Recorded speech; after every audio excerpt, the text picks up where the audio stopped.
அவிநாசியில் 3 அடுக்கு மாடி கொண்ட பிரபல துணிக்கடையில் தீ விபத்தால் 20 லட்சம் மதிப்பிலான பொருட்கள் எரிந்து சேதமானது. திருப்பூர் மாவட்டம் அவிநாசி மேற்கு ரத வீதியில் கதிரேசன் என்பவருக்கு சொந்தமான சுமார் 25 ஆண்டுகள் பாரம்பரியம் கொண்ட பிரபல ஜவுளி கடை உள்ளது. 3 அடுக்கு மாடி கொண்ட இந்த துணிக்கடையில் இன்று அதிகாலை தரைத்தளத்தில் திடீரென தீ விபத்து ஏற்பட்டது.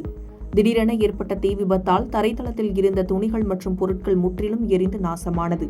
கடையில் இருந்து புகை வருவதை அறிந்த அக்கம் பக்கத்தினர் உடனடியாக தகவல் தெரிவித்ததை அடுத்து அவிநாசி தீயணைப்புத் துறையினர் உடனடியாக சம்பவ இடத்திற்கு விரைந்து வந்து தீயை அணைத்தனர். இருப்பினும் பல லட்சம் ரூபாய் மதிப்பிலான துணிகள் மற்றும் பொருட்கள் முற்றிலும் எரிந்து நாசமானது.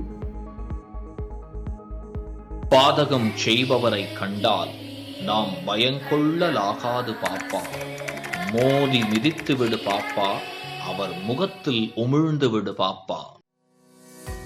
அண்மை செய்திகளை உடனுக்குடன் தெரிந்து கொள்ள இணைந்திருங்கள் இயம்நாடு